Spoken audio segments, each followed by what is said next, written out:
Bien, mesdames, messieurs, bonjour. Merci pour celles et ceux qui nous rejoignent et merci à celles et ceux qui étaient là ce matin de poursuivre la réflexion avec nous cet après-midi. Nous allons donc reprendre nos travaux, je le disais, de ces assises internationales avec cet après-midi, évidemment, l'emploi, la jeunesse, l'emploi des jeunes, nouveau modèle imposé par la digitalisation, la numérisation de l'économie. On en parle beaucoup en ce moment avec toutes les questions d'employabilité. Alors, nouveau modèle et stratégie des entreprises mutualistes et coopératives pour affronter justement les nouveaux défis, avec une partie importante de cet après-midi de débat, l'aspect interactif, c'est-à-dire que nous allons d'abord débattre avec les intervenants ici présents, et ensuite vous aurez évidemment la parole. Il suffira de lever la main et une hôtesse viendra vers vous avec un micro pour que vous puissiez poser les questions. Ce sera dans la deuxième partie de la table ronde. Alors cette première partie est justement consacrée à ces stratégies d'entreprise pour créer de l'emploi. Tout d'abord l'innovation qui permet d'offrir de nouvelles opportunités d'embauche. Plein de questions se posent évidemment. Quel impact a Internet dans cette chaîne de valeur ? Quels nouveaux services, etc., etc. La liste est loin d'être exhaustive. Alors je vous présente rapidement nos invités de cette première table ronde.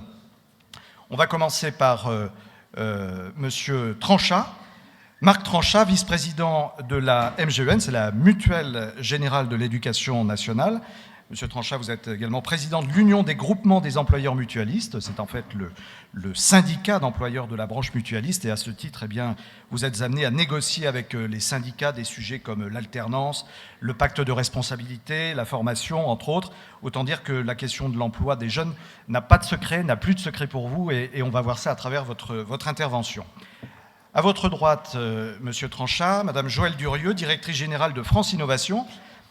Finance Innovation, pardon. Alors Finance Innovation, c'est un des 7 pôles de compétitivité spécialisés dans l'innovation et la finance, comme son nom l'indique. Et dans une vie professionnelle, je dirais antérieure, madame, vous avez dirigé vous-même une mutuelle. C'était en l'occurrence la France Mutualiste, la d'épargne et de retraite.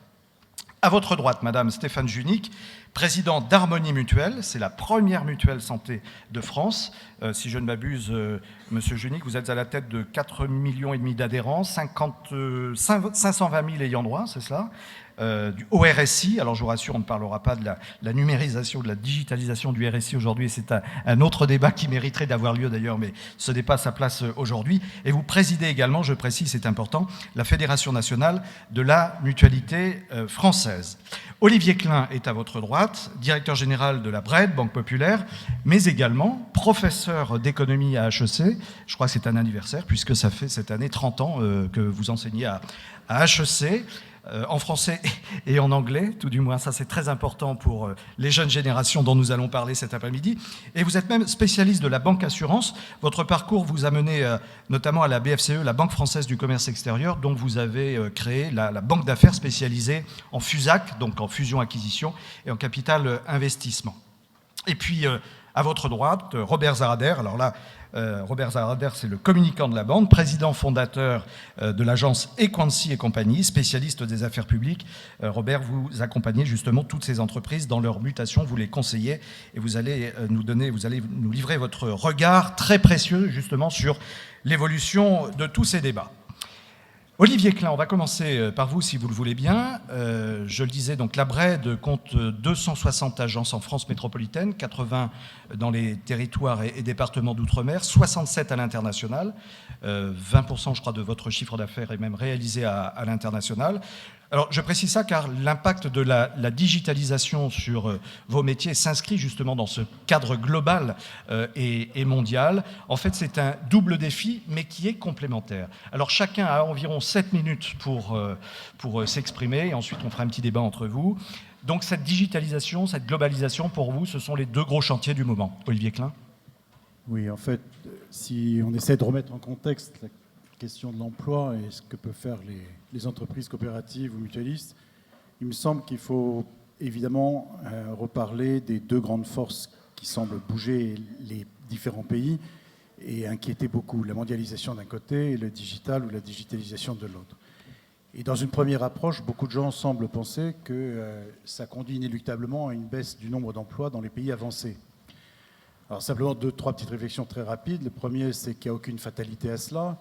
Les États-Unis, l'Allemagne, la Suisse, les pays nordiques sont au plein emploi, en connaissant exactement le même contexte. Et donc, il ne faut pas confondre la situation française ou italienne ou espagnole avec la réalité du monde dans son ensemble. Et en revanche, la mondialisation comme le digital, clairement, modifie les emplois, soit tout simplement en supprimant des emplois dans certains types de secteurs, soit supprimeront ou ont supprimé des emplois, certains types d'emplois dans les entreprises en général. Et évidemment, la digitalisation, comme la mondialisation, mais notamment la digitalisation, permet de créer beaucoup d'autres emplois ailleurs. Alors, je ne pense pas donc que le travail soit fini, mais au contraire, il est en pleine mutation. Et c'est cela qu'il faut aider à passer dans des pays comme les nôtres, en facilitant ces mutations. Alors, si on est en macroéconomie, on parle de flexi-sécurité, d'innovation, d'entrepreneuriat, comment aider tout cela. Nous, là, on parle plus de microéconomie et de la façon dont les entreprises peuvent prendre le sujet.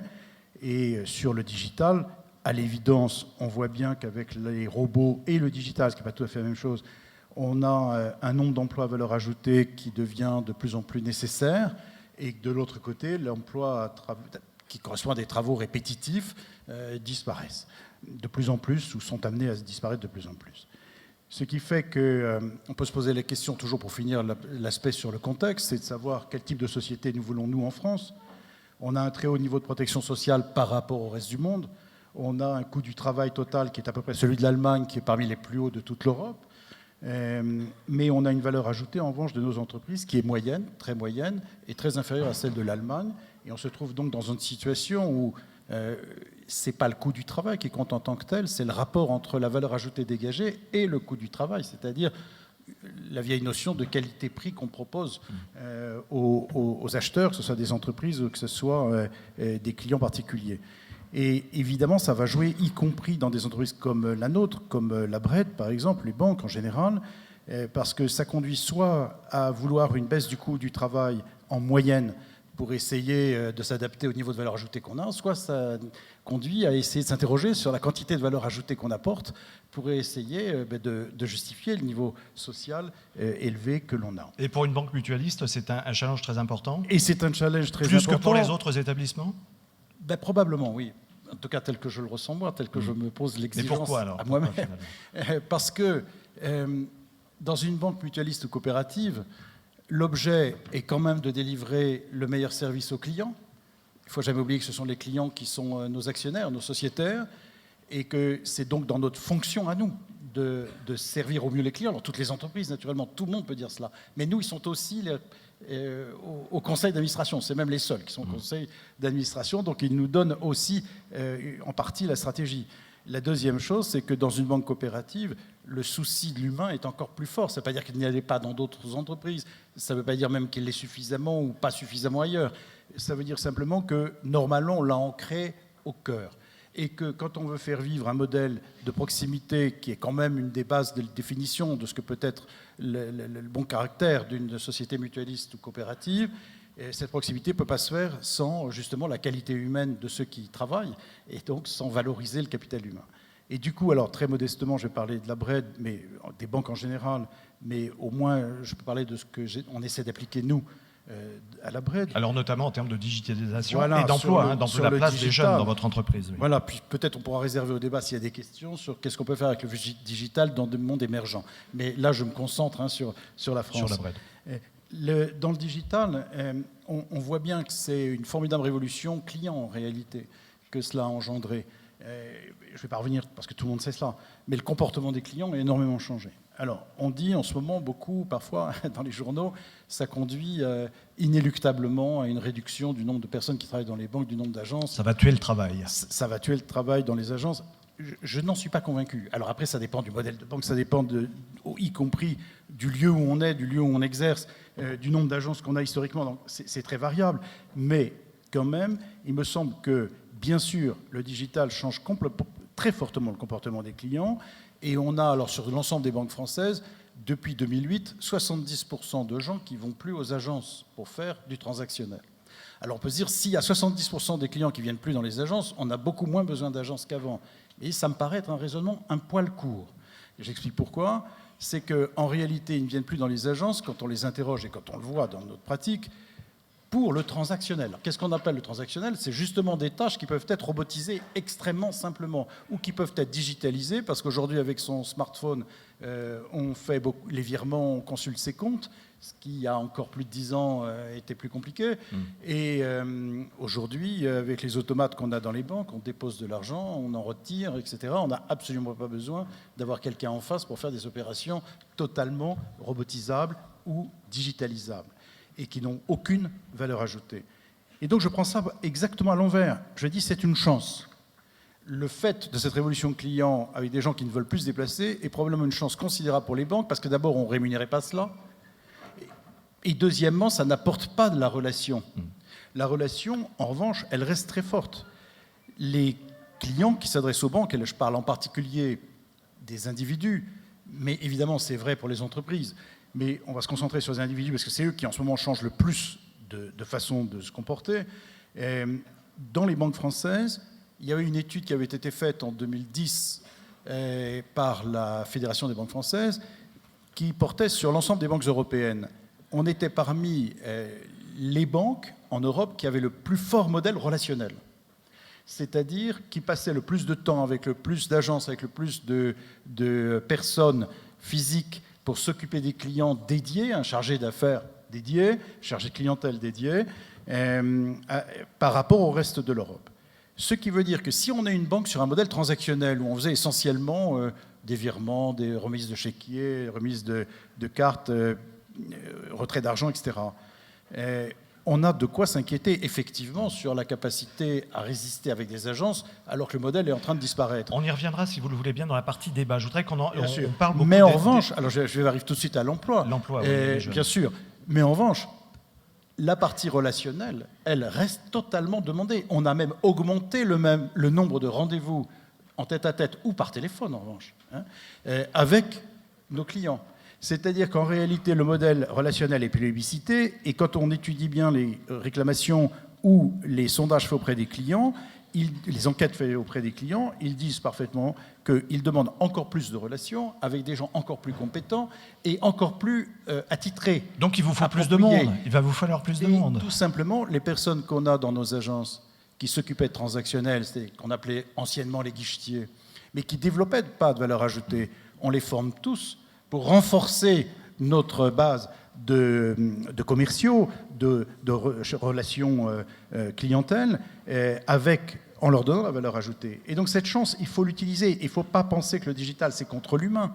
Aujourd'hui, même dans la distribution, de la grande distribution, les modèles purement digitaux ne gagnent pas encore d'argent. Et ça fait longtemps qu'ils ne gagnent pas d'argent.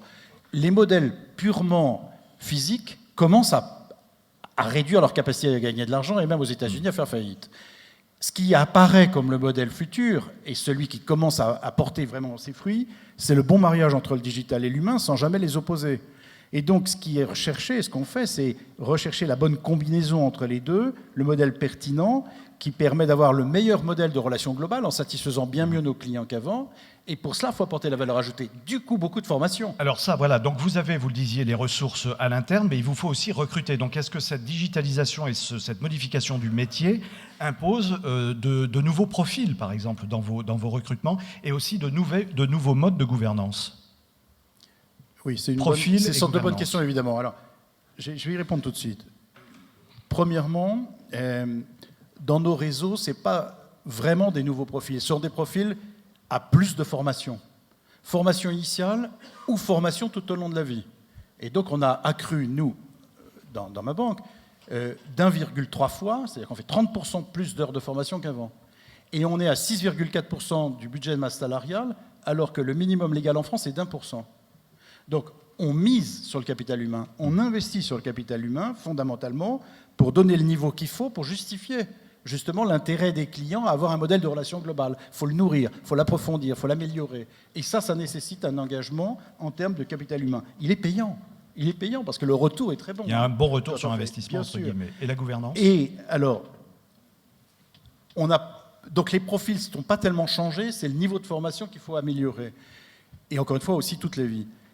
Par ailleurs, on a besoin de plus de gens qui savent gérer le digital, et donc on embauche aussi des informaticiens à profil digital. Mais ça, c'est très spécialisé, et on le fait aussi. C'est un gros investissement pour passer le digital. la façon dont on recrute. Mais peut-être avant de passer sur la façon dont on recrute, il faut parler de la façon dont on gère.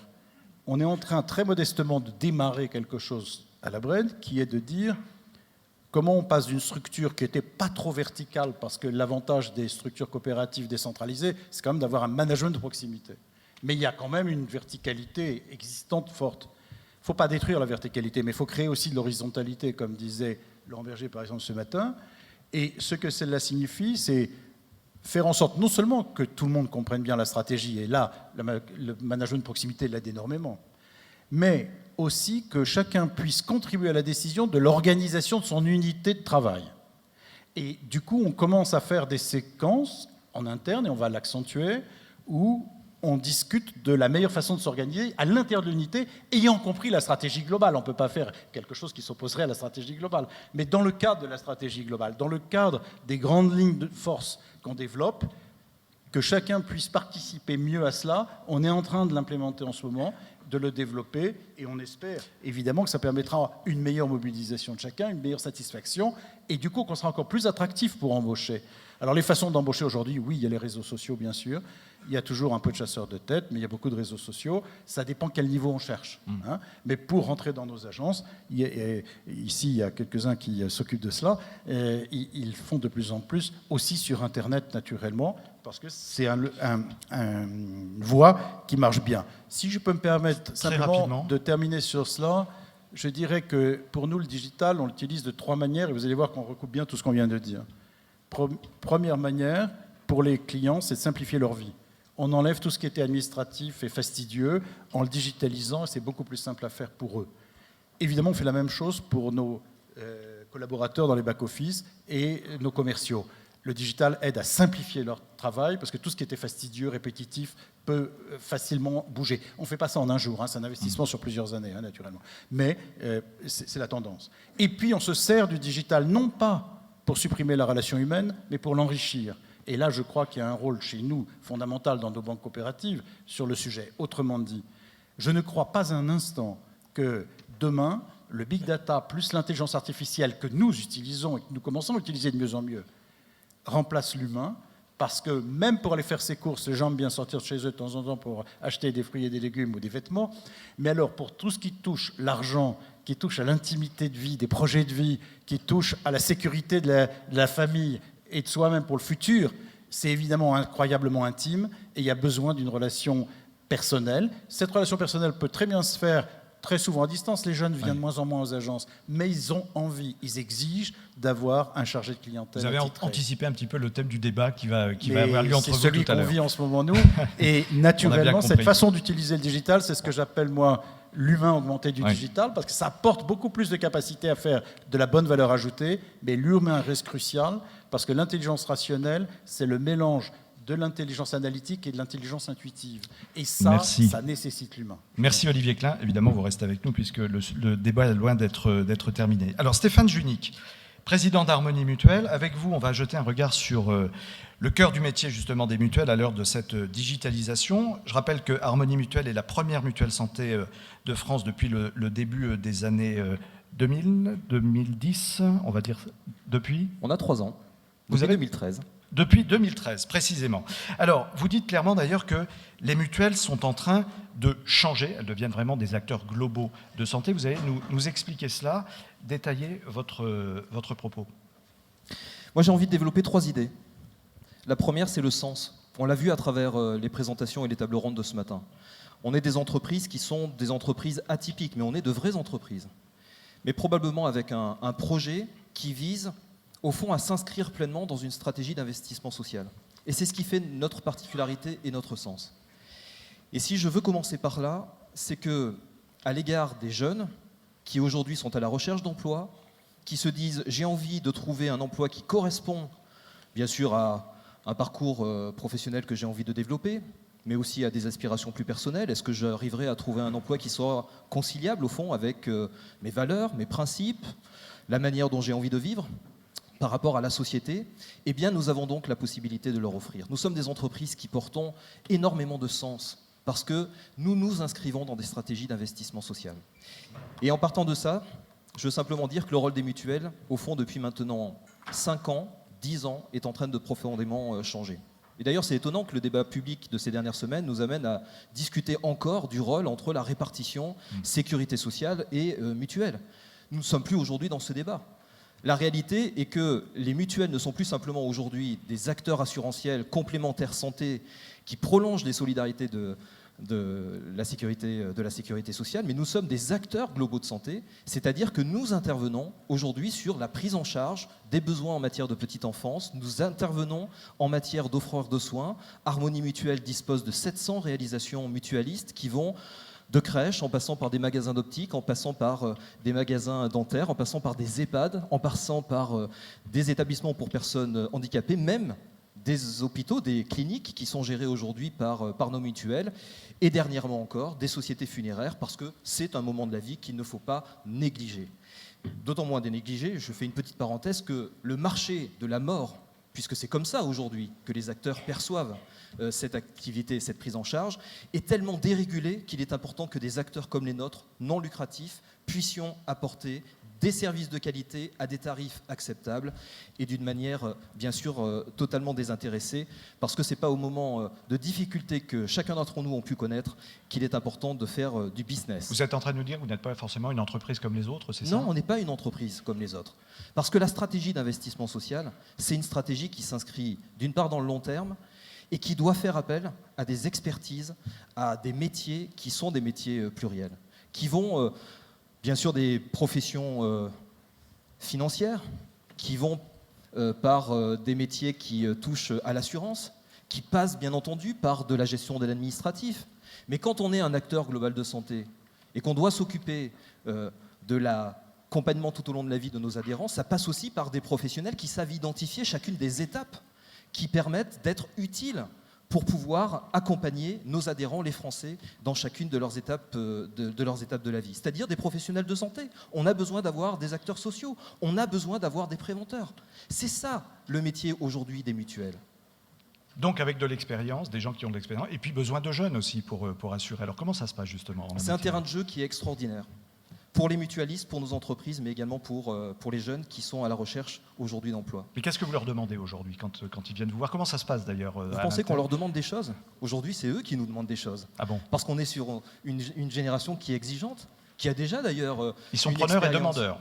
Et ils sont volontaristes en tout cas pour dire, nous, quand on rentrera dans une entreprise, on veut y trouver toute notre place. Donc on veut que vous nous proposiez quelque chose qui nous séduise, qui nous intéresse, mais en plus on a envie de vous apporter des idées. Vous savez ce que disaient ce matin les intervenants sur l'horizontalité qui impacte indéniablement la forme de nos entreprises ?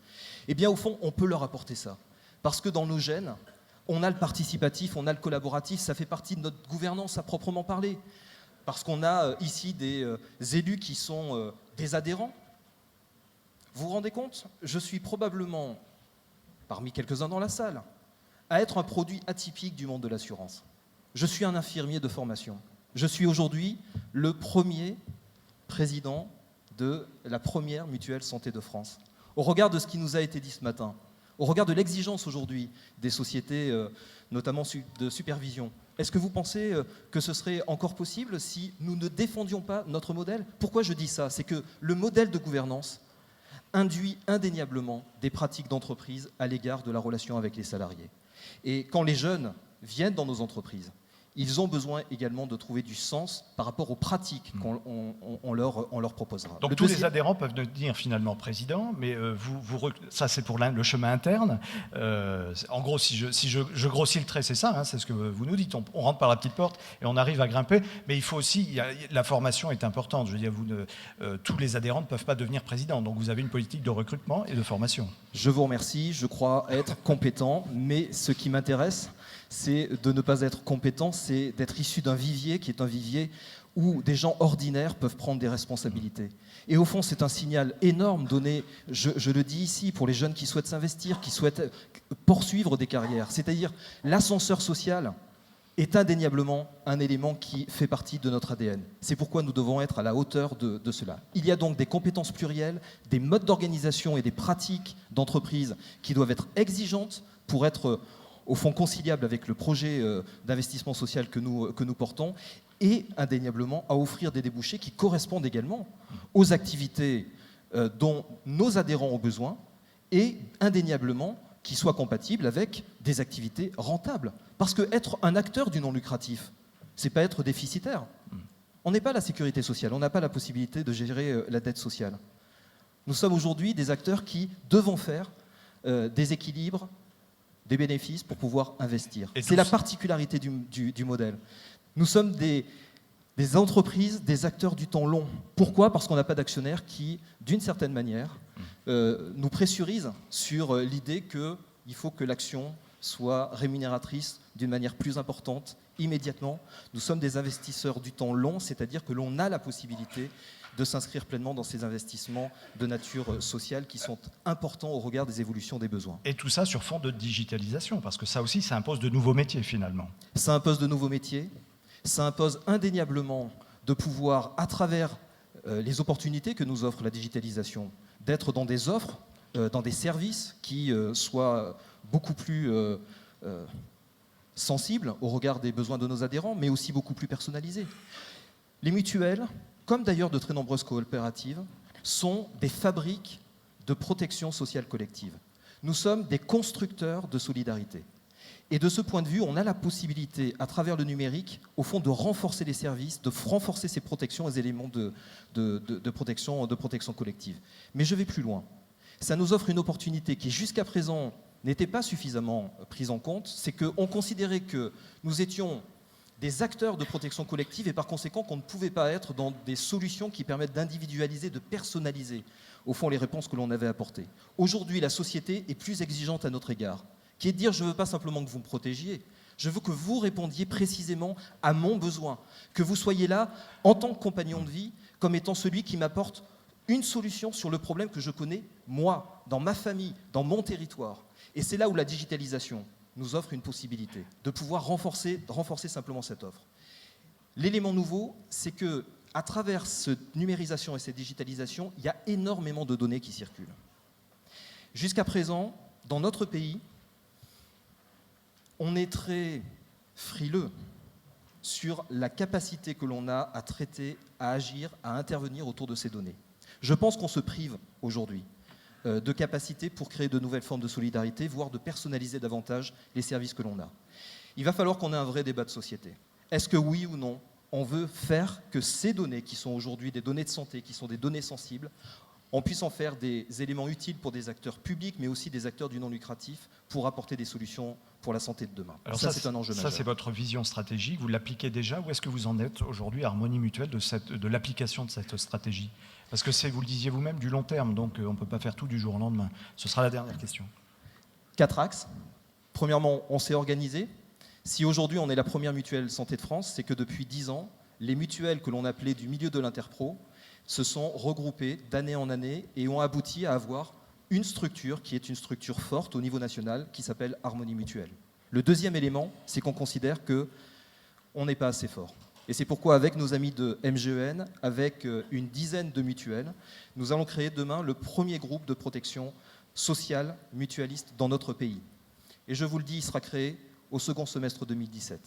Et l'idée, ce n'est pas simplement d'être fort pour être fort, c'est tout simplement être puissant pour pouvoir être, au fond, acteur pleinement de notre modèle, de ne pas être soumis à des pressions qui nous obligeraient à dénaturer sur notre modèle. Troisième élément, les parcours de vie, la manière d'apporter des réponses, on se structure.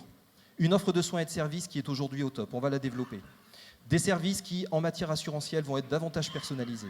Le lien entre santé et entreprise, qui indéniablement doit être un élément sur lequel nous devons agir, parce que si on veut parler des parcours de vie et des parcours professionnels, on doit considérer l'entreprise comme étant un lieu de santé à part entière. Bref, tous ces schémas-là, on est dans une stratégie d'investissement long. Enfin, le dernier élément, c'est qu'on a un appel. Foutez-nous la paix. Foutez-nous la paix. Faites confiance aux acteurs mutualistes et coopératifs. Arrêtez de surréglementer. Arrêtez de faire en sorte que nos fonds propres soient immobilisés pour afficher des taux de SCR qui soient suffisants pour je ne sais quel risque, parce que ces actifs immobilisés ne nous permettent pas d'investir sur l'innovation et d'être au service de la jeunesse de notre pays. Et bien voilà, le message est lancé. Merci Stéphane Junique. Joël Durieux, Je disais donc directrice générale de Finance Innovation. L'assurance est un point très important. D'ailleurs, la Fédération française des sociétés d'assurance fait partie des membres fondateurs de Finance Innovation. Alors, quand on parle mutuelle, on en parle de cette assurance. Vous êtes une observatrice privilégiée des mutations du secteur. En gros, les grands acteurs sont réellement en mouvement, mais vous dites, vous, qu'il faut passer finalement à la vitesse supérieure. C'est un petit peu ce que dit d'ailleurs Stéphane Junique. On est à un niveau, il faut vraiment qu'on passe la marche supérieure, qu'on passe la vitesse supérieure. Oui. Allez-y. Oui. Puisque je suis en numéro 3, je vais rebondir aussi sur ce qu'a dit Olivier et ce qu'a dit Stéphane. Bon. Mais alors attention, on va essayer de se limiter aux 7 d'accord, minutes et après on reviendra au débat. Donc, On pourrait y revenir dans le débat si ok. vous le voulez. Alors prenons Stéphane. Stéphane, il dit foutez-nous la paix. Je trouve ça super. J'applaudis. Je dirais aussi regardez les jeunes, mais regardez-les et écoutez-les authentiquement. Intéressez-vous à eux authentiquement, car quand j'écoute Stéphane et Olivier, ils parlent quand même beaucoup de leur structure, la BRED, Harmonie, Mutuelle, c'est ça. Mais j'aimerais que vous vous décentriez et que vous regardiez ce qui se passe côté jeunes et côté entrepreneuriat. Avant de dire, en gros, mais c'est volontairement moi-je. Pourquoi ? Parce que l'innovation... D'abord, ça a le mérite d'être clair. Voilà. Puisque je passe en 3, donc ça m'a permis de faire cette entrée en matière heureusement que vous ne passez que claire, maintenant. très clair.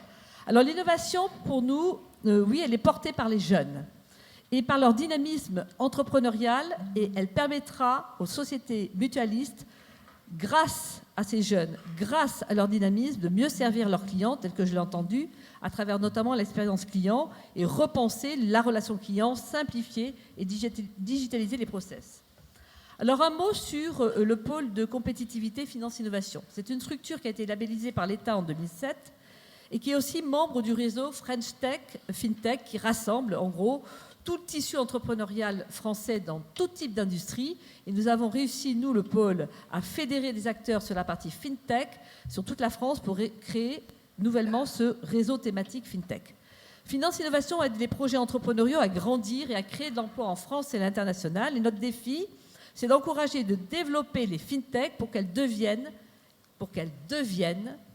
les ETI et les licornes de demain, et qu'elles co-construisent avec les grands groupes financiers, et notamment ceux que je viens d'entendre, la finance du futur.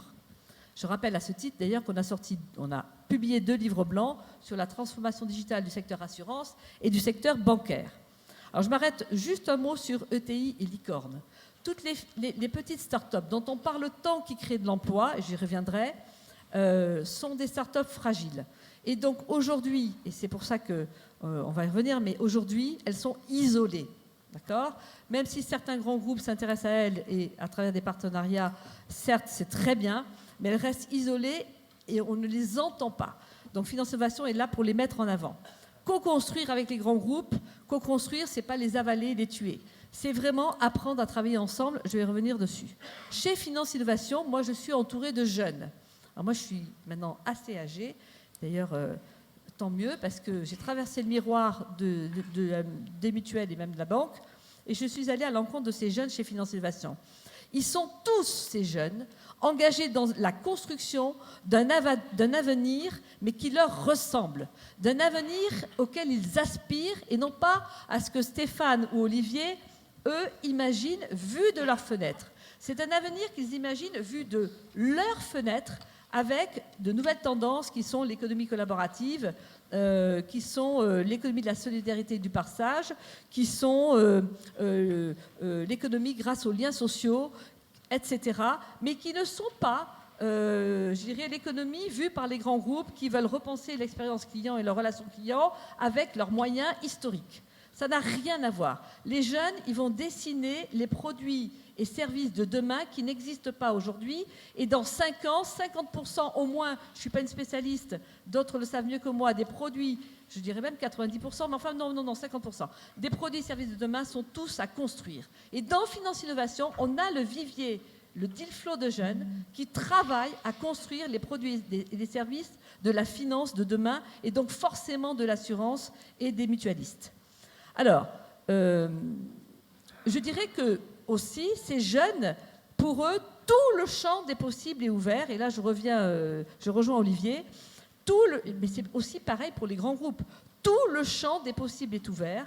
Et tout le champ des possibles est ouvert grâce à l'innovation et grâce au digital. Alors, il ne faut pas non plus faire de jeunisme, mais si les assureurs et les mutuelles souhaitent être attractifs pour les jeunes, il conviendra de favoriser l'innovation et les nouveaux enjeux qu'ils incarnent, donc à travers l'inclusion financière, l'éducation financière et la façon de toucher de nouveaux marchés qui ne sont pas aujourd'hui assurables aujourd'hui. Je pense au paiement ou à autre chose.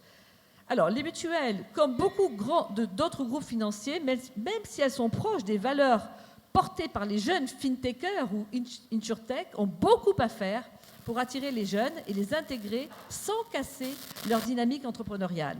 Le constat aujourd'hui, on constate d'abord qu'il y a beaucoup de dispositifs centrés autour de l'innovation dans les grands groupes. J'imagine que chez Harmonie Mutuelle ou à la Bred, il y a tout ce qu'il faut. Il y a tout ce qu'il faut. Il y a juste un souci, et ce n'est pas moi qui le dis, ce sont nos jeunes. D'ailleurs, je rappelle qu'à ce titre, on va vous donner les résultats d'une enquête de 800 rendez-vous qui ont eu lieu l'année dernière entre vous, pas vous, mais vous et les jeunes, les fintechers, et qui vont nous donner tous les verrous qu'il faut lever pour travailler ensemble. Mais les principaux constats, c'est la pyramide des âges, et ça, on ne pourra pas dire que vous avez 90% de jeunes dans vos organismes, c'est normal. La direction des achats, c'est juste avec la réglementation, juste un verrou majeur. Le rapport au temps, alors là, on n'est même plus sur la même planète quand on voit des jeunes sans costard, ni cravate, mais surtout des baskets parce qu'ils courent vite. L'agilité et le poids de la hiérarchie et les silos. Ça, c'est carrément pétrifiant vu de la fenêtre d'un jeune. Alors, ce que vous voulez dire, c'est que ce sont les chantiers qu'il faut vraiment oui, mettre en œuvre dès maintenant et qui ne sont pas encore ouverts, c'est ça? Oui, parce que Stéphane dit, nous, on va permettre aux jeunes de faire une carrière. Cher Stéphane, on va se revoir. Ils n'en ont pas envie du tout. La carrière, c'est carrément la retraite. Le mot carrière et retraite, c'est juste la mort. Tu parlais de l'industrie de la mort, alors eux, c'est de la mort. Hein. Donc, la hiérarchie, c'est juste qu'ils détestent aujourd'hui. Et le costard à la cravate, on a remis le prix de la FinTech hier à un jeune Yelon, donc, qui portait juste un sweatshirt jaune, des baskets et un jean. Donc, les défis à relever, selon moi, c'est... On a des efforts à faire. Voilà, des efforts. Mais on en reparle. Mais j'adhère à leur discours, parce que j'en viens, donc je ne vais pas renier tout ça, mais je l'ai fabriqué aussi. Mais je vous dis ce qui se passe de l'autre côté du miroir. Donc, pour moi, les défis à relever, c'est d'abord trouver la martingale. Et parce que je vous affirme qu'elle est à trouver, et on ne l'a pas trouvée. Et pas plus au pôle Finance Innovation, et on doit la trouver avec vous. Trouver la martingale qui va intégrer les jeunes et leurs solutions innovantes sans les décourager et sans les tuer, enfin les stopper. Deuxièmement, c'est afficher au plus haut niveau la volonté de recruter et de promouvoir les jeunes. C'est ce qui vient d'être fait.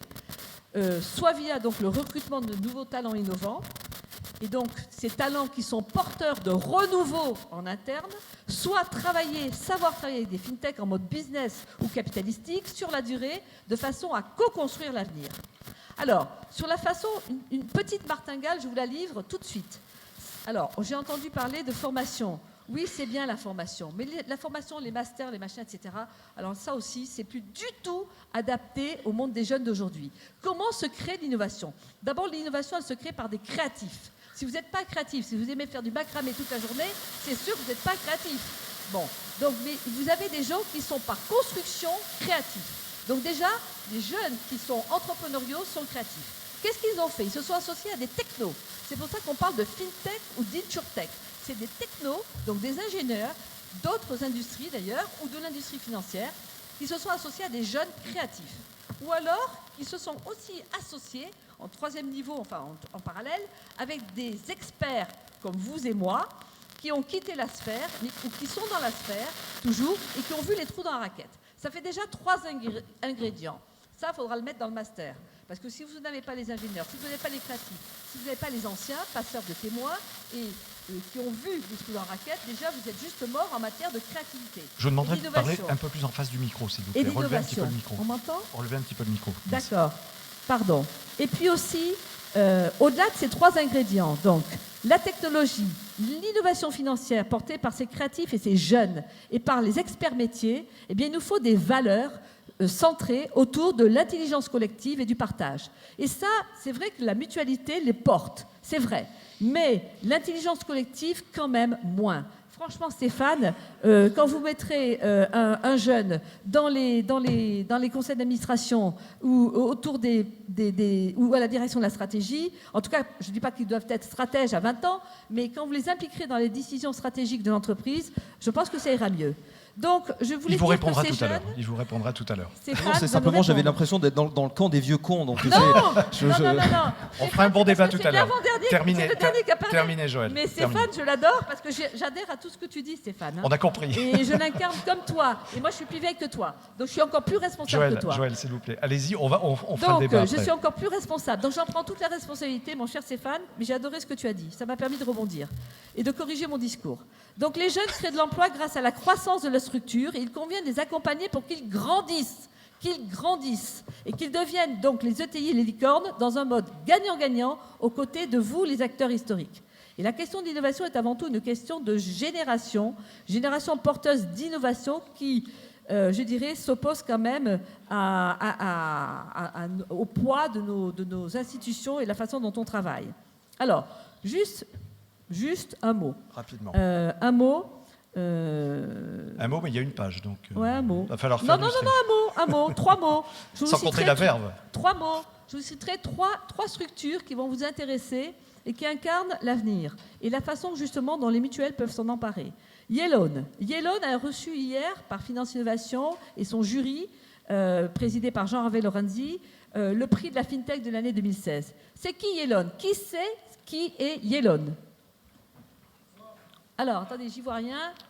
Oui, il y a Ça fait quelques mains non, qui se là, lèvent. il triche, là. Je vois 2 bras levés en même temps. 1, 2, 3, 4. Merci. 4 sur 200, je ne sais pas, ou 150, je ne sais pas combien vous êtes. 100, allez. 4 sur 100, 4%. Voilà. 4% des gens ici des personnes ici qui savent qui est Yellone. Yellone, prix de la FinTech de l'année 2016, je vais vous dire qui c'est. D'abord, ce sont 2 jeunes, Michael Diguet et Paul Père, qui ont su articuler technologie, finance participative, approfondissement des liens sociaux en vue de résoudre des problèmes d'accès au crédit. Yellone, c'est une réponse concrète aux difficultés pour les jeunes précaires, CDD, auto-entrepreneurs, dans l'accès au crédit bancaire. Et donc, c'est l'emprunteur qui réunit dans son entourage 5% du montant du prêt demandé. Cette somme constituant une garantie qui rassure la banque et qui lui permet de débloquer la somme demandée. Voilà, donc ça c'est vraiment une société qu'il va falloir encourager. Il ne faut surtout pas l'absorber et la tuer, parce que demain elle ne pourra pas ni devenir PME, ni ETI, encore moins licorne. EO est une solution innovante, interopérable avec le compte bancaire, qui met à disposition une carte de crédit qui permet de faire des micro-dons aux associations de son choix. Et c'est un outil innovant de financement des associations qui en manquent cruellement de financement, dirigé par un très jeune entrepreneur. Et enfin, Mutum, qui est une start-up, et je terminerai là-dessus, d'économie collaborative qui favorise le pouvoir d'échanger. Qui connaît Mutum? Personne. Super. Donc, Si, il y a qu'est-ce que quelques c'est mains qui se lèvent. Mutum? Alors là, je vais vous faire une... Très vite. Très vite. Mutum, c'est plus on échange, plus on dispose d'une créance d'échange sur l'utilisateur de Mutum. C'est-à-dire qu'en fait, Mutum permet concrètement de louer à des particuliers des skis, des tondeuses à gazon, des perceuses, des machines à raclette près de chez soi. Et cela donc permet de favoriser la circulation et l'utilisation d'objets qui sont peu encore utilisés. Et le patron, c'est un jeune, c'est Frédéric Griffaton qui a moins de 35 ans. Voilà. Quel catalogue. Intéressez-vous authentiquement à ces jeunes. Et là, vous allez voir la mutualité qui aime les jeunes, qui a des valeurs proches des jeunes, va faire un grand pas en avant pour dessiner et redessiner son futur avec eux et pour leurs clients. Merci Joël Durieux. On est vraiment au cœur de notre problématique là. Et ça dépote, c'est bien. Marc Tranchant, vice-président de la MGEN, je disais, Mutuelle Générale de l'Éducation nationale et président de l'Union des groupements des employeurs mutualistes. Alors, qui dit mutuelle dit évidemment santé, donc proximité. Est-ce que la digitalisation va faire disparaître la proximité avec le client? On a déjà un peu abordé la question tout à l'heure, on y reviendra d'ailleurs. Quelle est votre position sur votre vision de ce sujet?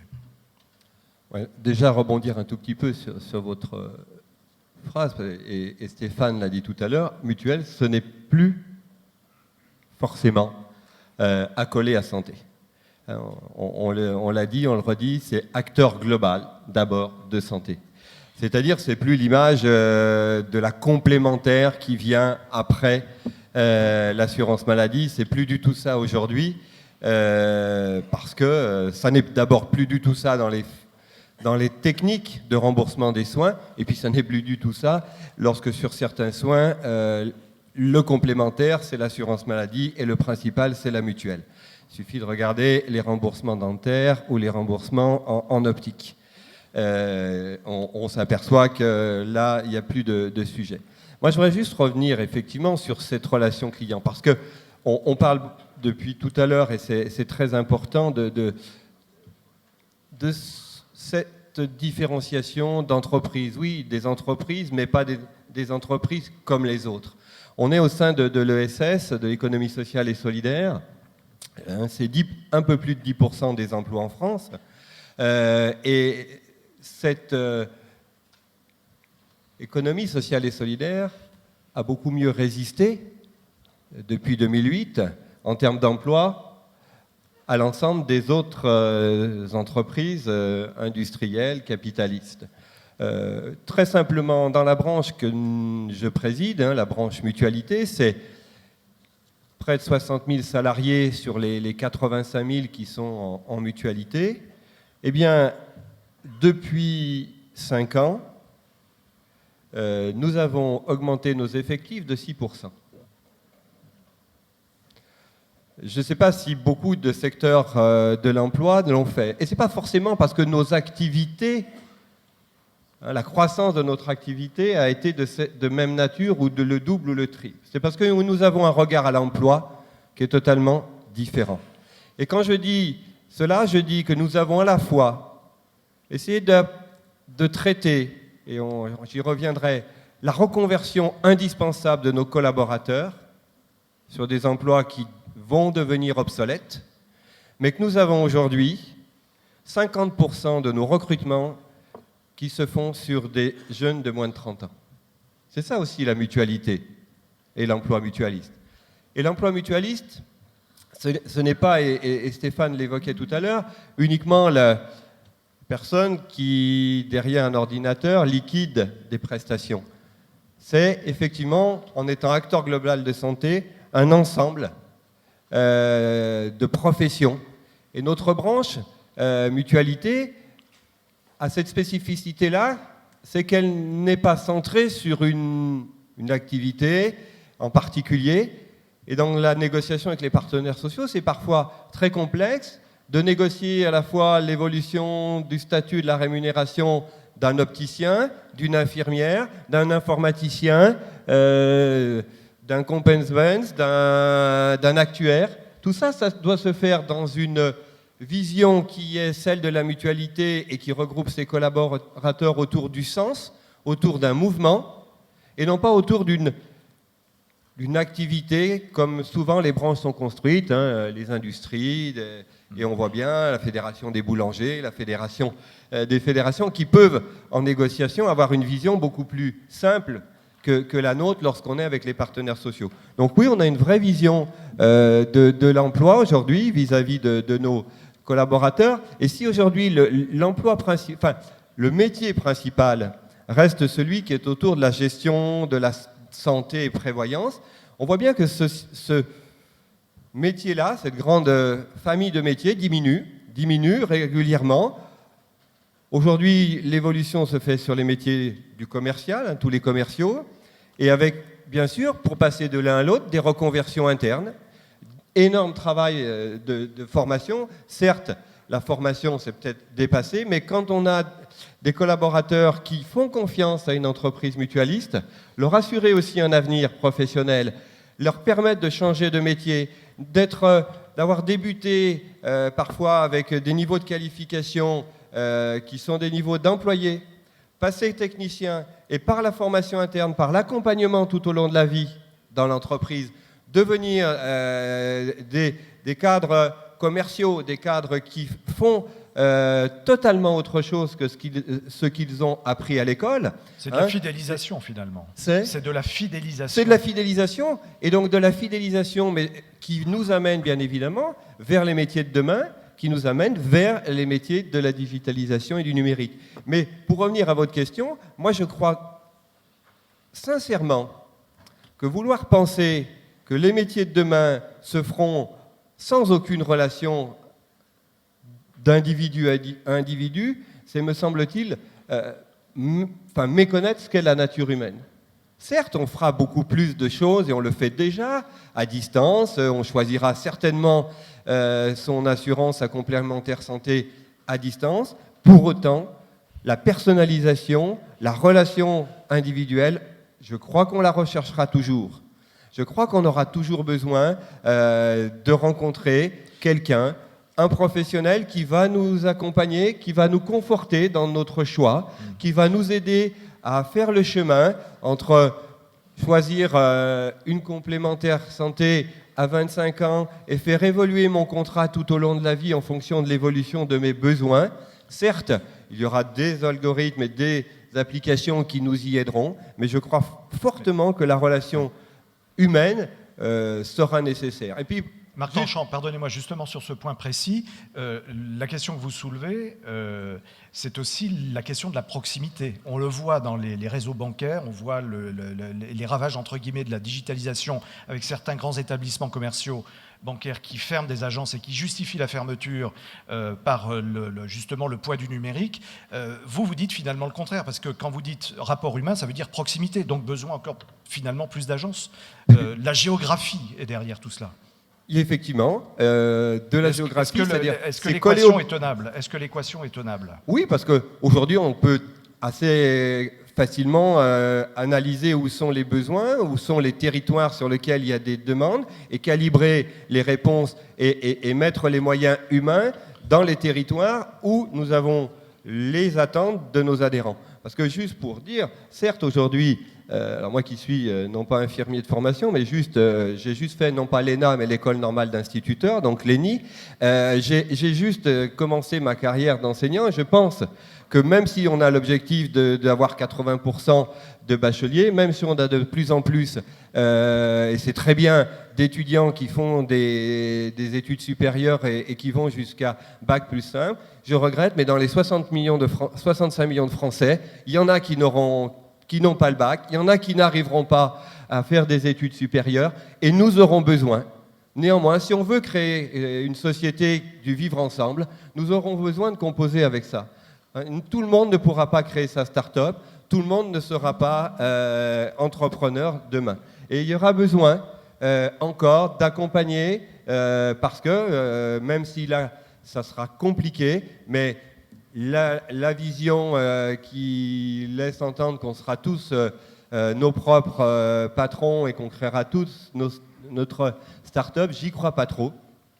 Ça ne se fera pas, c'est une évidence. Et il y aura aussi, si on veut que la société qui est la nôtre reste solidaire, reste fraternelle, il faudra quand même qu'on n'oublie pas ce qui fait sens et ce qui fait entre nous le lien, et accompagner tout le monde, accompagner à la fois nos enfants, mais aussi nos aînés.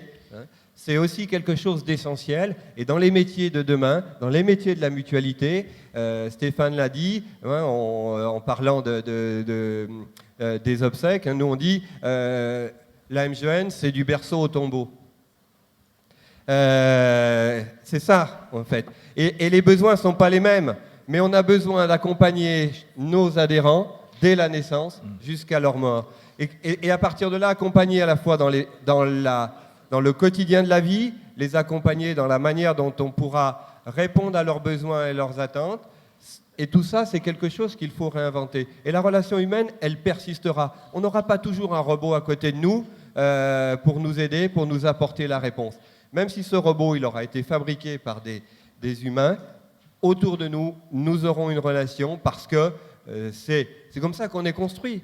Il faut inventer, comme vous dites. Maintenant, il va falloir, bien sûr, il va falloir continuer à travailler, à faire évoluer nos professionnels vers de nouveaux métiers, les métiers, bien sûr, du numérique, vers les métiers du digital, mais je pense que les métiers de la santé et du soin ont de beaux jours devant eux. Alors on va voir un médecin, il aura toujours, je veux dire, même s'il peut opérer à distance avec un robot, rien ne remplacera le diagnostic par le toucher, par l'observation clinique. Et ça, il y a des choses qui ne seront pas possibles par des robots. Parce que l'humain a cette faculté, à mon avis, que pendant encore quelques temps, j'espère longtemps, on ne pourra pas transmettre à des machines. Donc plein de choses à inventer. Merci beaucoup Marc Longchamp. Ce sera un petit peu la conclusion de votre intervention, mais on va en reparler bien sûr dans le débat tout à l'heure. Merci. Robert Zarader, président fondateur d'Equancy International.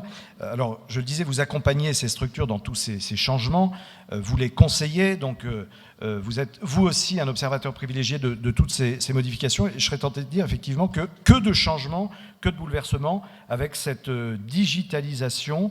Quel est votre regard justement par rapport même à ce que vous venez d'entendre et avant notre débat? Alors là, je suis le 5e à parler, donc je vais avoir du mal à renouveler le genre. Je vais peut-être partir d'un premier constat qui est d'essayer d'abord de me démarquer un peu de la digitalisation, parce que je ne pense pas qu'on puisse réduire à la fois la question qui est posée sur la création d'emplois et d'emplois jeunes et l'évolution du monde mutualiste et coopératif à la seule digitalisation. Je dirais, sans faire une mauvaise blague, qu'en vous écoutant parler du marché de la mort, j'avais le sentiment que les mutuelles étaient passées, il y a quelques décennies, de la mort du marché au marché de la mort. Donc, pour revenir plus sérieusement sur le sujet, j'ai d'abord un premier sentiment, c'est qu'il y a beaucoup de confusion dans les termes qui sont utilisés, pas autour de cette table, puisqu'on est entre gens compétents et connaisseurs, mais je crois qu'il y a beaucoup de confusion et beaucoup de mythes. Je vais essayer d'en aborder certains. Le premier point, c'est vrai qu'aujourd'hui, c'est une réalité, toutes les enquêtes le montrent, les enquêtes d'opinion, les jeunes ont de plus en plus, dans la façon dont ils déterminent leur choix d'emploi, quand ils ont la chance de pouvoir faire un choix, la volonté d'aller dans des endroits où il y a du sens. Mais je crois qu'avant de trouver des endroits où il y a du sens, ils cherchent des endroits où il y a du travail. Le deuxième point, c'est, je crois que dans un certain nombre aujourd'hui d'entreprises, dans les mutuelles, dans d'autres organismes coopératifs, il faut essayer de faire en sorte que cette dimension et cet aspect qui est le sens, qui existe dans les gènes des mutuelles, il soit réellement incarné et pas incantatoire.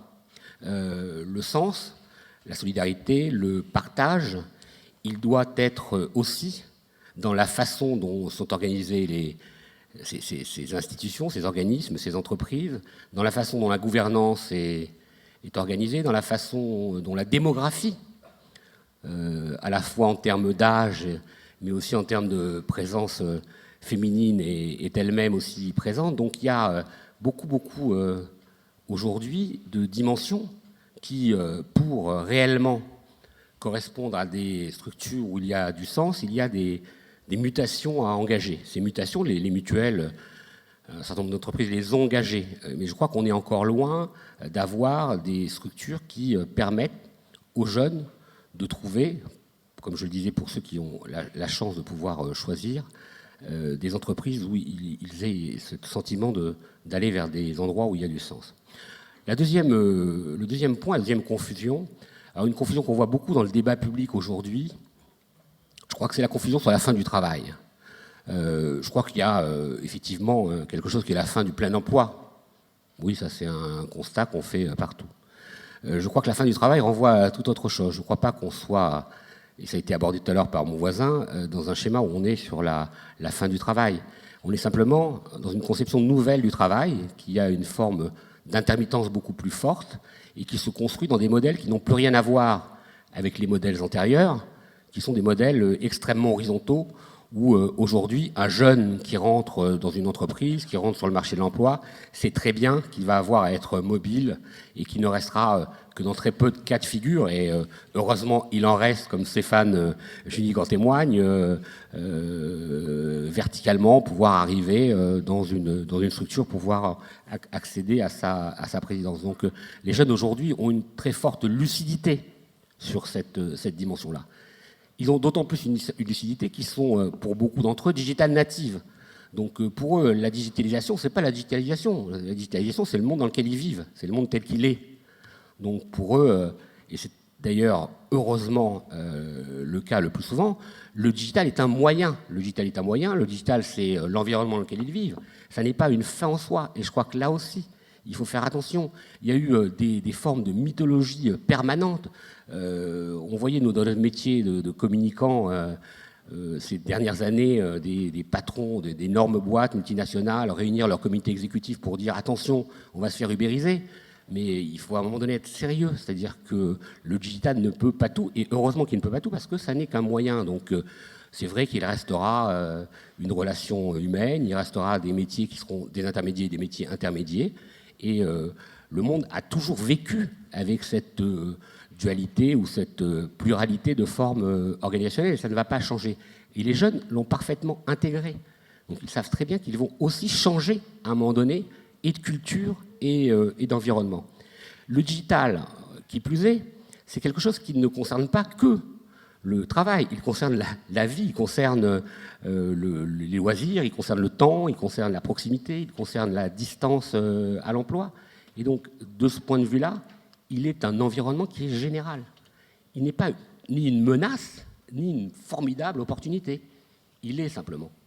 Et puis, dernier point, qui pour moi est le plus important, c'est vraiment la confusion sur je dirais, ce qu'on appelle l'économie du partage et une partie de ce qu'on a entendu sur la création d'entreprises, les start-up, etc. etc. Bon.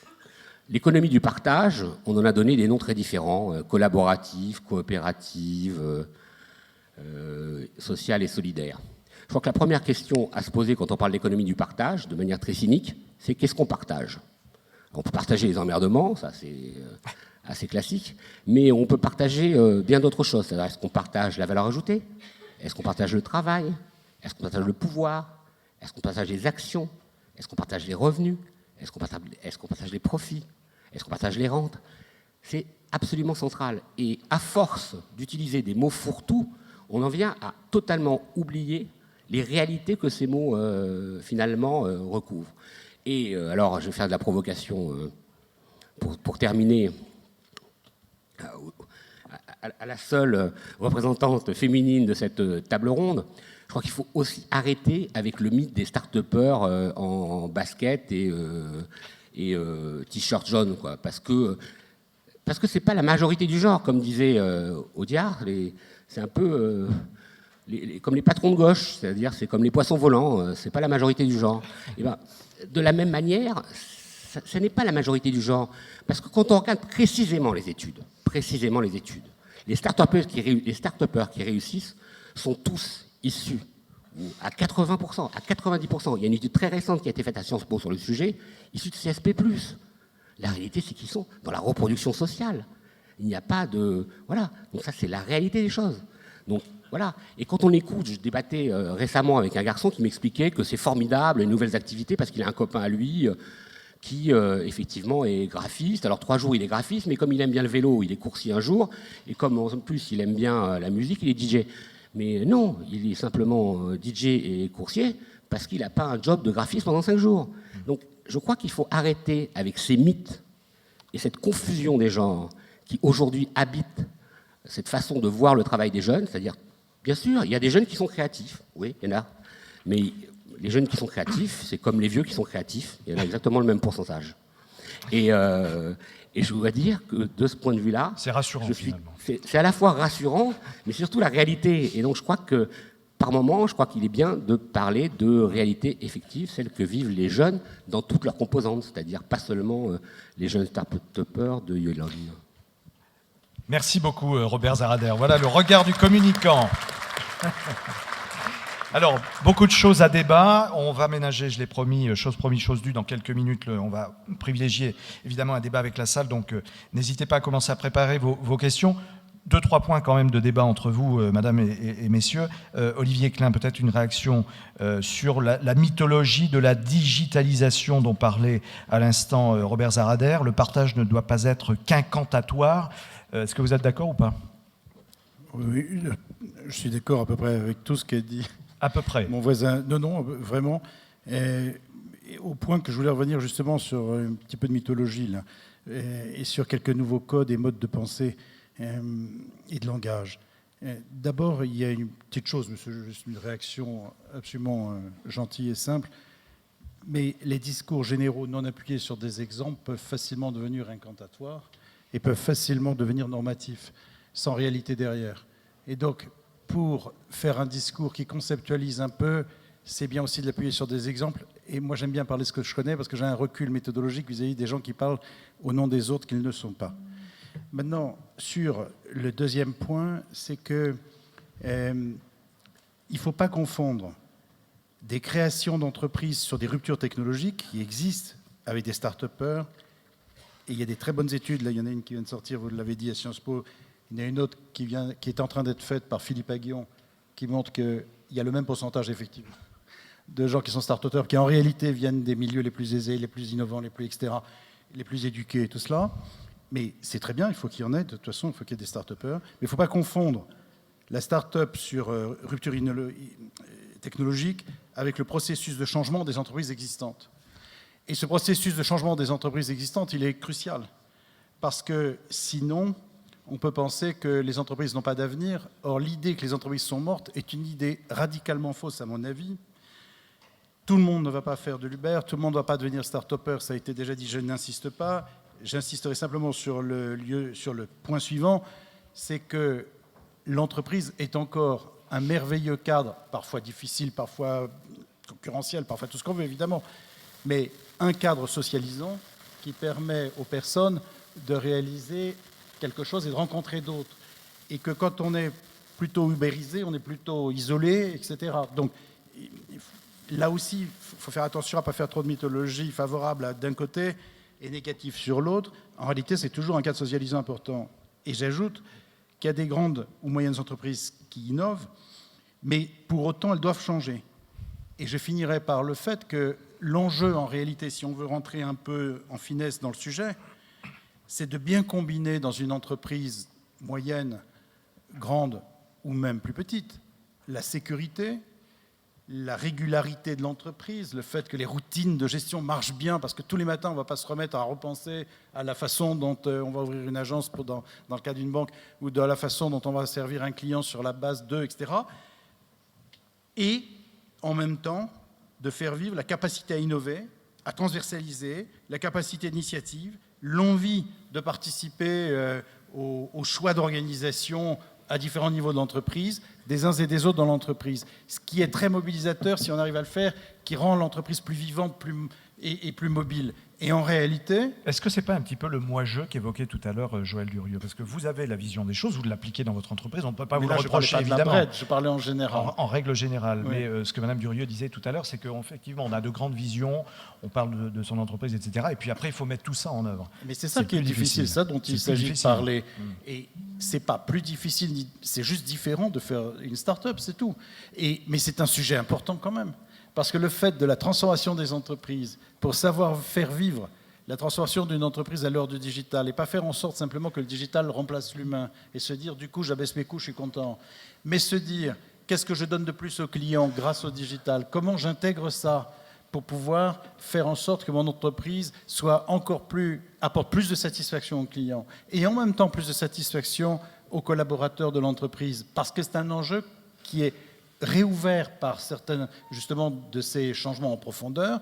Comment on le fait vivre, comment on le prend en charge, comment on arrive à combiner un peu finement, comme dans tous les organismes vivants, les éléments de régularité et d'ordre indispensables et les éléments de désordre créateurs qui peuvent permettre de faire bouger les choses. Ça, c'est une dialectique intéressante qui va au-delà un petit peu des mythologies et des choses un peu trop simples. Mais c'est justement ça qu'on essaie d'aborder à travers aussi quelques exemples pour donner un peu de cœur et de fond au sujet. Joël Durieux, je vous voyais bondir sur les propos de Robert Zarader concernant la jeune génération. Mais aussi ceux d'Olivier. D'abord, je suis d'accord avec tout ce qui a été dit. Attention, tout le monde va en prendre pour son compte. Marc, je suis d'accord avec ce qu'il a dit. Moi je n'oppose rien. D'abord, je suis plutôt de nature conciliante et bienveillante. J'ai horreur d'opposer, déjà. Donc, en revanche, mais puisqu'on est dans un débat, on peut être un peu... Allez-y, voilà. C'est le but du jeu. Mythologie et mort la mort, vous avez parlé de la mort et la mythologie, sont juste deux mots qui ne sont pas du tout porteurs pour moi. Donc, premièrement. Deuxièmement, ce que je pense, c'est que le digital, Robert l'a dit, c'est pas du tout une fin en soi, c'est un moyen. Donc, au fond, de quoi est-il question avec les jeunes? C'est de compétitivité de la France, donc avec les start-upers aux côtés des grands groupes, et je n'oppose ni l'un, ni les uns, ni les autres. Parce que le jean, c'est pas une fin en soi, et la cravate non plus. Donc, je dis simplement qu'il faut apprendre à travailler ensemble, et je dis que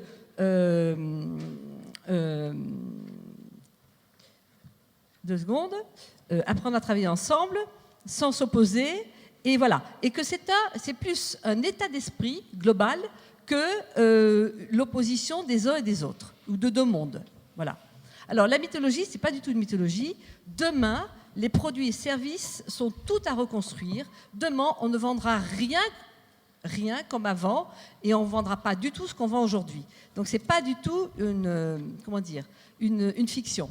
Et deuxièmement, les robots, c'est vrai, pour venir rebondir ce qu'a dit sur Marc, les robots, l'intelligence artificielle va disrupter, pour reprendre un mot à la mode, révolutionner toutes les industries, et notamment l'industrie financière ou les assureurs. Mais c'est ça, tout. Je pense que tout le monde le sait. Une fois qu'on a dit ça, qu'est-ce qu'on fait? Et alors, une fois qu'on a dit ça, qu'est-ce qu'on a dit? Moi, ce que je voudrais juste, le message que je voudrais dire, c'est que, je l'ai dit tout à l'heure, c'est de se décentrer.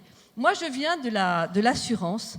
Et au fond, encore une fois, le moi-je, c'est d'aller voir les start-upers sans les opposer, sans dire que c'est une fin en soi, sans dire qu'il faut qu'ils soient tous start-upers. Je suis d'accord avec toi, Marc.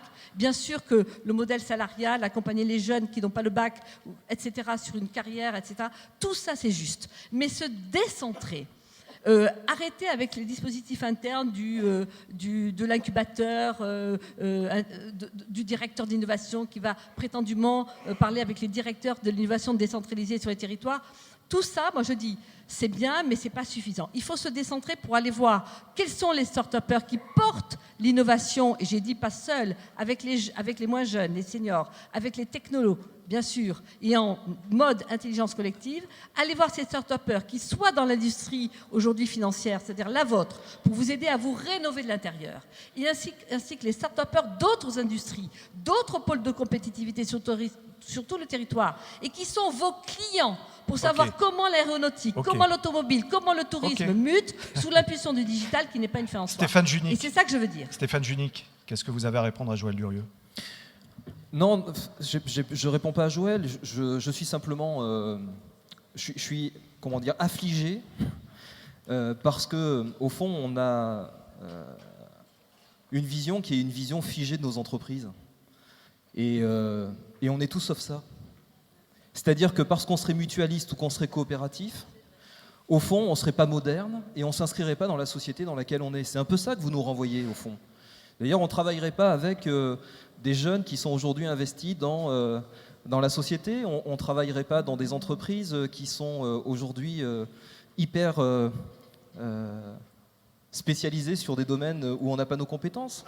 Enfin, Harmonie Mutuelle, et j'assume de parler de nous, parce que notre table ronde, c'est des stratégies. Et les stratégies, elles ne sont pas désincarnées. Les stratégies, elles sont portées par des entreprises, par des hommes, par des femmes. Et à un moment donné, ça nécessite de le confronter, de les mettre en débat. Moi, je ne demande pas à ce qu'on soit d'accord avec ma stratégie, avec notre stratégie. Mais enfin, je fais part aujourd'hui de ce qui est notre réalité. Donc, la Cité des objets connectés.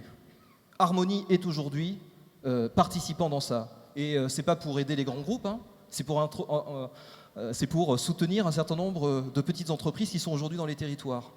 Le fait qu'on lance un 50e territoire au sein de la mutuelle, qui soit un territoire numérique, ça veut dire où des élus, ou des militants, ou des entreprises qui sont aujourd'hui en dehors de la mutuelle vont ensemble imaginer des solutions et des réponses pour créer des outils qui permettent à répondre aux besoins. On le fait. Et pas parce que, justement, on a envie de créer en interne des directions d'innovation, mais qu'on a envie de créer avec les expertises, avec les compétences qui sont aujourd'hui à l'extérieur de nos mutuelles. Parce qu'on a besoin aussi de s'enrichir à travers cette jeunesse qui est en effet pleine de vitalité. Et je suis choqué le fait qu'on ne puisse pas parler de mort. Moi, je ne demande pas à ce que les jeunes dépérissent avant l'âge. Je veux simplement qu'on soit là pour répondre à tous les éléments, à tous les moments de vie. Et parler de la mort, c'est pas cynique. Mais alors comment vous leur parlez ? Mais c'est pas non plus quelque chose qui ne doit pas être abordé. C'est un moment de vie. Comment vous allez leur parler à ces jeunes ? comment? Quel est le moyen pour vous, en tant que patron? Vous dites, je veux faire passer le message. Moi, le seul Aidez-moi. message que j'ai envie de leur faire comment on passer, fait c'est que Par quel vecteur? vous avez des entreprises aujourd'hui qui donnent du sens à ce qui est un projet de société et un modèle d'investissement social. Il faut aller le dire Si dans vous les écoles, partagez- dans les lycées. Comment ? Il faut aller le dire dans les écoles, dans les lycées. La première chose, c'est que j'aimerais que dans nos tables rondes, on puisse être convaincu que les mutualistes et les coopératifs sont des acteurs dans lesquels il y a des entreprises et il y a, pour les jeunes, un potentiel de développement. On l'a bien compris. J'ai pas le sentiment. Nous ne sommes pas des entreprises On va figées, voir, on va nous voir. sommes des entreprises qui sont pleinement inscrites dans les dynamiques de la société d'aujourd'hui. Il y a besoin de pédagogie indéniablement. Et je remercie les organisateurs de ces assises parce qu'au moins ça permet de faire passer des messages de ce point de vue. Mais probablement qu'il faut qu'on aille beaucoup plus vers aujourd'hui, ici, l'université. Nous sommes à Paris-Dauphine. Je ne suis pas certain aujourd'hui que dans le cursus des jeunes gens qui sont en formation et en études ici, au fond, il y ait de la formation et de la connaissance sur ce que l'on est. Mais c'est aussi être dans la démonstration. Je suis d'accord avec Robert. Ce n'est pas les discours qui comptent. Ce sont les actes. Le message est passé en tout cas. Alors, avant la parole à la salle, Marc Tranchin, un petit mot en réaction à ce qui vient d'être dit. Oui, je crois, en un mot, je crois que la perception de l'employeur mutualiste aujourd'hui, elle n'est certainement pas encore suffisamment rénovée pour pouvoir être visible. Donc c'est tout le travail de la branche, de la mutualité française, de retravailler l'identité d'employeur mutualiste. C'est-à-dire ne pas rester, comme l'a dit Robert, sur des incantations, sur des mots, mais vraiment pouvoir donner le sens et que les jeunes qui ont envie de s'engager dans une entreprise et pas forcément de créer leur start-up puissent trouver du sens, puissent trouver un endroit où le management, où l'organisation du travail est moderne, où il y a des possibilités d'évoluer dans l'entreprise, où il y a des possibilités de travailler autrement, où le bien-être au travail, où l'équilibre entre vie professionnelle et vie privée est quelque chose qui a un contenu, qui a du sens et qui permet à des salariés de pouvoir à la fois comparer une entreprise mutualiste avec une activité similaire dans une entreprise privée, lucrative ou autre, c'est pas le sujet. Hein. Il n'y a personne à diaboliser, il n'y a pas les bons et les mauvais, il y a des alternatives. Oui. Il y a une économie sociale et solidaire, et puis une économie de marché, et on a très longtemps considéré que ceux qui avaient le punch, la niaque, ils allaient dans les entreprises privées et concurrentielles, et ceux qui ne l'avaient pas, Oui. ils trouveraient un cocon bien sympa dans une entreprise de l'économie sociale. Eh bien ça, c'est pas vrai. Hein. Et par contre, effectivement, il nous appartient, à nous, Merci. entreprises, de le démontrer. Merci Marc Tranchin. Alors, chose promise, chose due. Je pense que les hôtesses sont à votre disposition, voilà, pour passer le micro. Monsieur, voilà, au premier rang, pardonnez-moi, je n'ai pas une vision très claire de la salle avec les sunlight, mais je vais essayer de me débrouiller au mieux. On se donne une toute petite dizaine de minutes. Je vous demanderai de vous présenter très rapidement et de poser vos questions et de ne pas faire d'exposé. Merci. Bon, Jean Lafontaine, économiste et comptable public honoraire. Je voudrais rebondir sur ce qu'a dit Joël Durieux et qui me paraît très vrai. On n'a pas encore vu tout ce que va donner la robotique.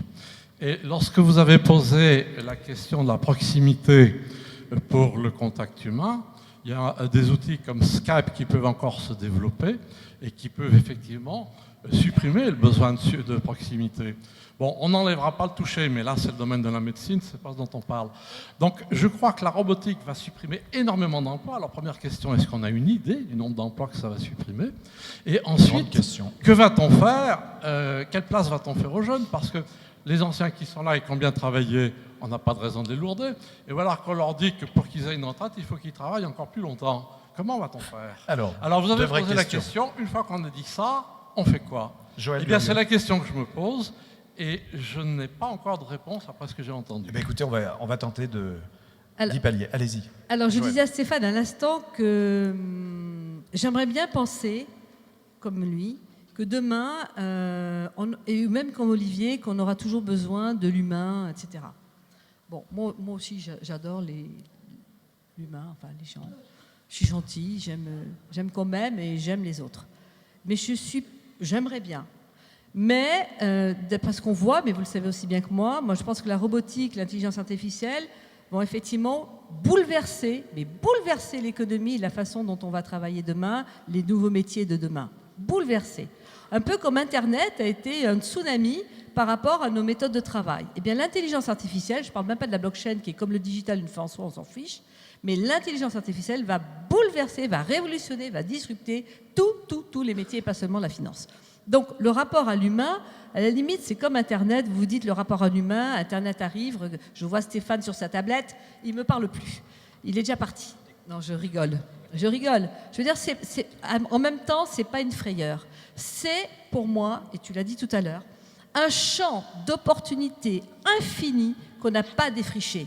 Encore une fois, ça veut dire que la valeur, elle va se déplacer. Ça veut dire que nos jeunes, vous allez les former sur autre chose, sur des choses à bien plus forte valeur ajoutée, y compris sur l'éducation, qui est le parent pauvre de tous les métiers, y compris la finance. Et je défie de me dire en France quels sont les Français qui comprennent quelque chose, qui font la différence entre une action et une obligation. On en est au niveau zéro de la connaissance financière. Donc, ce que je veux dire, c'est que tout va se déplacer. L'éducation sera fondamentale. Tu l'as dit, Marc, les parcours de formation, et je te rejoins, sont cruciaux. Il est crucial de ne pas se cacher la face, de ne pas faire l'autruche, mais de regarder devant et de voir quels peuvent être envisagés les métiers de demain. Et c'est pour ça que je vous dis les jeunes, mais aussi les moins jeunes, puisqu'ils voient les trous dans la raquette par rapport à ce qu'on appelle les nouveaux usages. Mais les jeunes qui, eux, imaginent aussi le monde de demain avec vous, sont fondamentaux. Je ne dis pas qu'ils s'opposent. Encore une fois, allez les voir. Et je dis simplement que par rapport au monde que j'ai, moi, dans lequel j'ai vécu, je suis encore une fois la plus âgée de tous. Et donc, j'assume. Mais les jeunes, ont envie de co-construire leur avenir avec vous. Et c'est dans l'intelligence collective et l'éducation qu'on y arrivera. Est-ce que quelqu'un d'autre souhaite répondre à monsieur? Merci Joël. Stéphane. Oui, il y a simplement un rapport du Conseil économique et social et environnemental qui, sur les enjeux de numérisation, a estimé que dans certains secteurs, la suppression, voire la transformation des emplois menacés par l'automatisation et les progrès de l'intelligence artificielle est estimée entre une fourchette qui peut aller selon les secteurs de 6% à plus de 50%. C'est là où on voit bien qu'il y a des secteurs qui sont plus impactés par les effets de cette automatisation, de cette digitalisation des activités sur l'emploi. Ce qu'on a du mal aussi à objectiver, c'est ce que cela peut créer, parce que la valeur ajoutée va aussi se transformer, voire se renforcer à travers ces nouveaux outils. Robert Zarader. Oui, alors, comme dirait Michel Sapin, le problème des prévisions, c'est qu'elles concernent l'avenir. Donc, en l'occurrence, je crois que c'est très très difficile de répondre à votre question. Et je vais donner un exemple, et je vais rappeler au professeur Pastré, présent dans cette salle, une aventure commune, parce que nous sommes essayés à la mesure des suppressions d'emplois liées à la robotisation dans les années 80. Donc, autant vous dire que ça fait un moment. Et bien évidemment, aucun des chiffres qu'on a évoqués n'est jamais intervenu. C'est-à-dire qu'aujourd'hui, on n'aurait plus à avoir de banque. Je dirais que dans les chiffres à l'époque, je vais vous donner un exemple, il y avait des travaux qui ont été faits par Pierre Naville, qui avait analysé une raffinerie. Et il avait déduit que dans les 10 années qui suivaient, la raffinerie qui occupait 800 personnes serait gérée par 12 personnes. Ça n'est jamais arrivé non plus. Donc les prévisions sur ces sujets-là sont d'une très très grande difficulté. Elles sont d'autant plus difficiles qu'en fait, elles s'adressent à un monde qui est différent. C'est-à-dire les économistes, ils ont ce fameux théorème, un peu comme les physiciens, c'est toute chose égale par ailleurs. Mais le toute chose égale par ailleurs n'existe pas dans ce domaine-là. Donc je crois qu'on a du mal encore à imaginer l'ensemble des compensations, des effets d'interdépendance, à la fois des suppressions et des créations qui se font jour. Mais ce qui est certain en tout cas, c'est qu'après, on doit se préparer à ces mutations. Se préparer à ces mutations, il y a des choses intéressantes qui ont été débattues récemment dans le débat public. Par exemple, il y a l'idée d'avoir un compte de formation digitale tout au long de la vie, qui s'adresserait d'ailleurs aux jeunes comme aux plus vieux. Je crois qu'il y a des choses à inventer en matière d'accompagnement et de sécurisation de la trajectoire digitale de l'emploi. Olivier Klein, très rapidement, on a deux questions, mais il va falloir faire très vite. Olivier Très Klein. rapidement sur la question, c'est qu'au fond, à chaque révolution industrielle forte, on se repose les mêmes questions. Mais à chaque fois, l'économie étant une matière vivante et la société bougeant tout le temps, il y a d'autres métiers qui se créent, etc. Alors je ne sais pas pour la fois d'après, puisque les prévisions sont précisément extrêmement difficiles. Mais ce qui est certain, c'est que toutes les révolutions industrielles ont posé à chaque fois le même genre de questions. Oui. Et pour l'instant, on a toujours eu des mouvements de l'économie qui créent d'autres emplois. Petite chose simplement, c'est qu'à chaque fois, ces révolutions industrielles, qui correspondent à des crises au sens de mutation, nécessitent des adaptations. Il y a des entreprises qui disparaissent, des métiers qui disparaissent, il y a des entreprises qui naissent et des métiers qui naissent. Et toute la difficulté dans une société qui se veut humaine et intégrante, c'est de précisément prévoir des possibilités de parcours pour changer d'entreprise et pour changer éventuellement de métier. Si on ne le fait pas, on fige, et là on va créer le chômage parce qu'on va protéger les entreprises indûment qui de toute façon vont disparaître sans favoriser les entreprises nouvelles qui vont naître. Et là on est sûr de créer beaucoup de chômage. En France, on a un vrai sujet à considérer. Anticipation toujours. Alors une question du fond de la salle, ce sera malheureusement l'avant-dernière. On essaiera de consacrer plus de temps tout à l'heure. Monsieur, je crois, je ne vous vois pas. Oui, donc voilà. je suis Bernard Blot et la question est à propos du digital, elle prend deux formes. La première, avec le digital, assiste-t-on, sans le voir, à l'émergence d'une nouvelle forme de coopération ou de mutualisme ? Et je vous prends un exemple. L'exemple qui a été cité par Madame Joël, quand vous regardez Yellon. Yellon, ça fonctionne exactement comme une coopérative de distribution qui prête de l'argent à un nouvel adhérent. Ça fonctionne de la même façon. Deuxième question, toujours sur le digital. Le digital va-t-il modifier ou réagencer l'agence ? Par exemple, l'Hôtel Dieu a mis au point une analyse de fond d'œil sur iPhone et on peut se dire, tout compte fait, dans l'agence, on peut mettre en place des priorités pour aller voir un ophtalmologue. Donc, est-ce que c'est des choses qui vous interpellent ? Alors, concrètement, peut-être, qui veut répondre ? Marc Tranchin. Oui, un premier élément, puis on complétera. Je crois qu'il y a l'esprit, puis après, il y a la forme. Effectivement, on peut, a priori, dire effectivement entre économie collaborative, économie sociale et solidaire, mutualiste, il peut y avoir effectivement des convergences assez importantes dans l'esprit. Sur le produit, sur la manière de travailler. Je pense qu'il y a un élément qui est fondamentalement différent, c'est celui de la gouvernance. Dans nos entreprises de l'économie sociale, comme on l'a dit, même si aujourd'hui on nous le conteste, on essaye de nous priver de cette démocratie, c'est quand même la relation entre l'adhérent, le sociétaire et le lien à l'entreprise et la propriété de l'entreprise. Tout à l'heure, Stéphane l'a dit, je l'ai dit aussi, nous sommes des adhérents, président, vice-président d'une mutuelle. Nous sommes d'abord des adhérents et nous représentons toujours nos adhérents. Nous ne sommes pas intéressés sur le résultat de nos entreprises. L'entreprise ne nous appartient pas, nous sommes de passage et nous travaillons pour l'intérêt général, pour l'entreprise mutualiste qui est la nôtre. Et je ne suis pas sûr qu'avec le même produit, aujourd'hui, toutes les entreprises qui se créent sur l'économie collaborative, sur l'économie participative aient in fine la même philosophie. Voilà un élément de réponse. Pardon, Olivier Klein, rapidement. Oui, moi, je partage tout ce qui vient d'être dit. J'ajoute simplement que très certainement, le digital permet la circulation de l'information beaucoup plus librement, beaucoup plus facilement. Donc, permet de casser les seules structures verticales parce qu'elles horizontalisent, comme on l'a dit, même si c'est un peu aussi des codes de langage, mais elles horizontalisent bien davantage la circulation de l'information. Et de ce fait, elles changent probablement les rapports hiérarchiques. Mais en même temps, ça permet beaucoup plus de décentraliser. Le digital, et du coup, renvoie aussi à nos structures, en général, pas toutes, mais des coopératives ou des mutuelles, qui sont en général très décentralisées. Et à un moment donné, il y a 10 ans, on entendait maintenant, il faut tout centraliser parce qu'on a des économies d'échelle. La digitalisation permet probablement de conserver et même d'accentuer de façon très efficace et probablement beaucoup plus efficace la décentralisation. Et les grosses structures très hiérarchiques auront plus de mal que des entreprises décentralisées demain parce que précisément à faire cette proximité et du client et du collaborateur. Une aide à la mutation. Dernière question, madame. Alors, moi, c'est Esther Bois. Je suis étudiante à l'Université Paris 8 avec M. Pastré, où justement on étudie la finance mutualiste. Et là, la question que je veux poser, c'est par rapport au maintien des jeunes dans les entreprises mutualistes. Alors, ces assises vont permettre de recruter des jeunes, c'est bien, mais après, comment est-ce qu'on nous maintient dans les entreprises? Voilà la question. Alors, nous sommes ambitieux, voilà. On a besoin d'être écoutés quand on est dans les entreprises. On a besoin de voir nos suggestions être prises en compte. Je prends un exemple, là, je suis en alternance actuellement en tant que commercial. Et le directeur commercial demande aux commerciaux de faire plus de visites. Et les commerciaux disent qu'ils n'ont pas besoin de visites parce qu'ils ont déjà les clients au téléphone.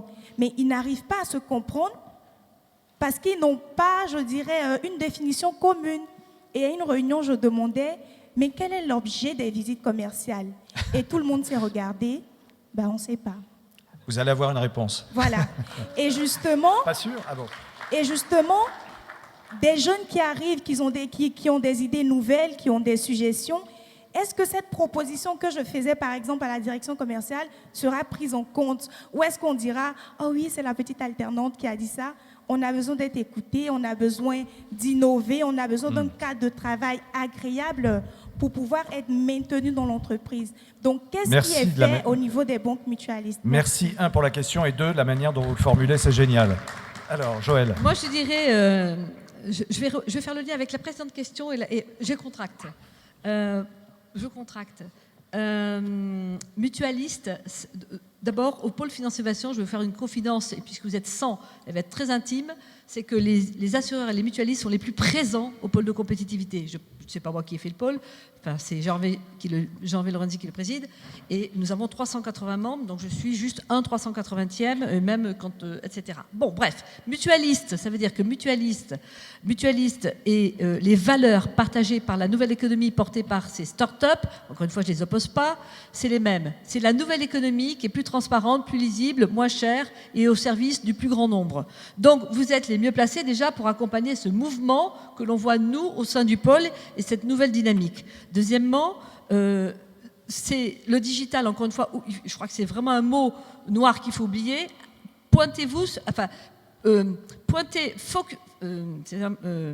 Focalisez-vous sur la masse assurable. C'est-à-dire qu'on a dit qu'il y avait des opportunités, des champs d'opportunités massifs pour l'avenir grâce au digital, aux IoT, à l'intelligence artificielle, blockchain, cloud.